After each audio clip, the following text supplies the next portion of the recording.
उसमें भी उनके प्राइवेट पार्ट्स में जो वो फ्लूइड पाया गया। आकांक्षा दुबे की मां मधु दुबे लगातार यह मांग कर रही हैं कि इस मामले में थाने पर हमारा विश्वास नहीं है। 26 मार्च आकांक्षा दुबे की सुसाइड की खबर आई बनारस के स्वामिंद्रा होटल में, और उसके बाद भोजपुरी इंडस्ट्री में हलचल मच गया, यानी कि सनसनी मच गई। उसके बाद देखा जाए तो इस खबर को लेकर लगातार जो है लोग अपडेट्स होना चाह रहे हैं। ऑडियंस चाहे बिहार, यूपी, तमाम जगहों से नेशनल मीडिया लगातार लाइव कर रही है, चूँकि अपडेट्स ही ऐसा है। इसी बीच हम आकांक्षा दुबे के जो वकील हैं शशांक शेखर त्रिपाठी सर, इनसे हम जुड़ेंगे क्योंकि यही सारा मामला को देख रहे हैं।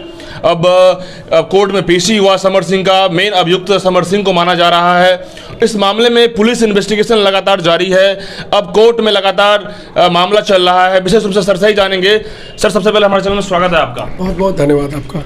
अब सबसे पहला सवाल सर कि आखिर ये मामला हाई प्रोफाइल मामला है, चूंकि आकांक्षा दुबे एक उभरती हुई स्टार थी और मॉडल एक्ट्रेस कह लीजिए, और सब पूरा ऑडियंस जो है यही कह रहे हैं कि आखिर ये सुसाइड है तो फिर सुसाइड जो है फिर इसको मर्डर के एंगल से किया गया है, नॉट सुसाइड। ये बिल्कुल फैक्ट है, कई सारे एविडेंस आए हैं, बताया जा रहा है कि लीवापोती की जा रही है। क्या कहेंगे सर?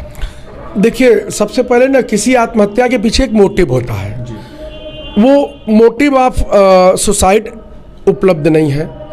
उनको जो समस्याएं उनकी माताजी द्वारा लगातार बताई जा रही हैं, समर सिंह से उनका जो वो चल रहा था, उस पे भी वो उसके साथ वो जीने की आदी हो गई थी। लगातार जो है वो जो अत्याचार वो कर रहे थे समर सिंह, वो सह रही थी। उन दोनों के बीच का वो आपस का विषय था। आकांक्षा दुबे होटल सोमेंद्र में आकर के रुकती है। किन्हीं परिस्थितियों में उसकी हत्या हो जाती है। उसकी मां प्रार्थना पत्र लेके थाने पर जाती है। थानेदार महोदय के द्वारा उसके प्रार्थना पत्र पे एफआईआर न लिख करके एक अन्य प्रार्थना पत्र पे एफआईआर लिख करके अभियुक्तों को बचाने का प्रयास किया जाता है। वह आकांक्षा दुबे की मां लगातार चिल्ला रही है कि मेरा बयान तक नहीं लिया गया है। आज तक टिल दिस डेट आकांक्षा दुबे की मां का बयान ऑफिशियली नहीं लिया गया है, और विवेचक ने विवेचना पूरी कर दी। 306, 506 में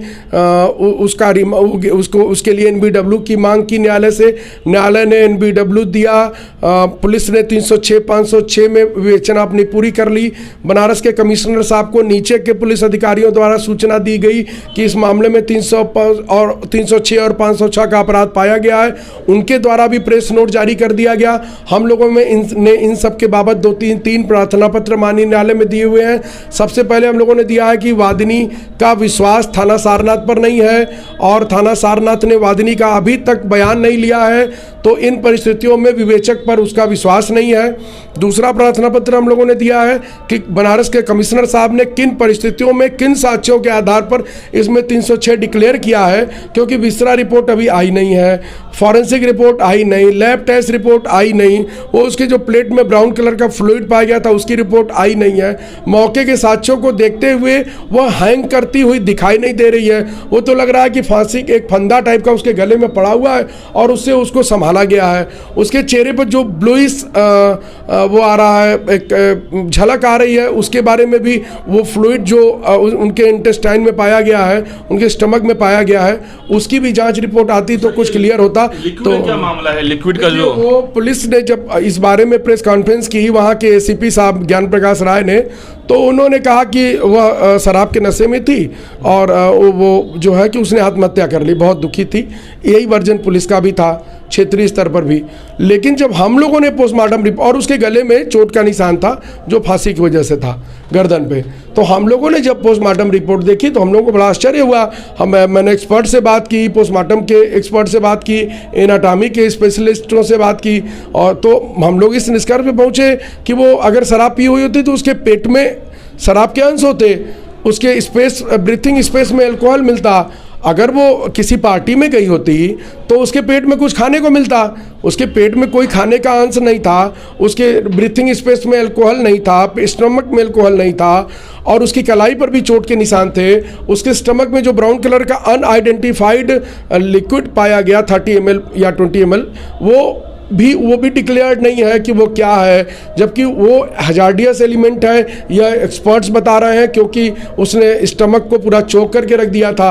और उसका जो पारिस्थितिक साक्ष्य है, जो प्रथम दृष्टिया साक्ष्य है, उससे यह हत्या प्रतीत होता है।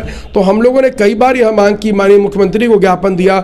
आकांक्षा दुबे की मां मधु दुबे लगातार यह मांग कर रही हैं कि इस मामले में थाने पर हमारा विश्वास नहीं है, इस मामले को जो है कि सीबीआई जांच करे।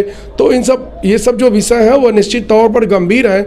इसमें बहुत बड़ी त्रुटि की गई है थाना सारनाथ की पुलिस के द्वारा। आपने कहा कि स्टोमक में लिक्विड था, फिर प्राइवेट पार्ट की कुछ इशू आ रही है। हाँ बिल्कुल, देखिए किसी भी स्त्री के साथ जब कोई अपराध होता है तो उसके बारे में डीजीपी उत्तर प्रदेश की भी गाइडलाइंस हैं, मानव अधिकार आयोग की भी गाइडलाइंस हैं, वीमेन राइट कमीशंस की भी गाइडलाइंस हैं कि महिलाओं से संबंधित अपराधों की विवेचना किस प्रकार की जानी चाहिए। तो उसमें भी उनके प्राइवेट पार्ट्स में जो वो फ्लूइड पाया गया है उसकी भी विवेचना के लिए वो गया हुआ है, उसकी भी रिपोर्ट्स आएंगी। तो जब रिपोर्ट्स आएंगी तो उसके बाद कोई भी अपराध उसके बाद डिक्लेयर किया जाना चाहिए था। यही हम लोगों का कहना है कि चूंकि पुलिस ने पहले 306, 506 डिक्लेयर कर दिया है, इसलिए कौन से लोग इसमें इन्वॉल्व हैं, उनका कितना रोल है, यह अभी तक डिक्लेयर नहीं हो पाया है। और अगर इसी तरह से वो चलते रहेंगे तो वो डिक्लेयर हो भी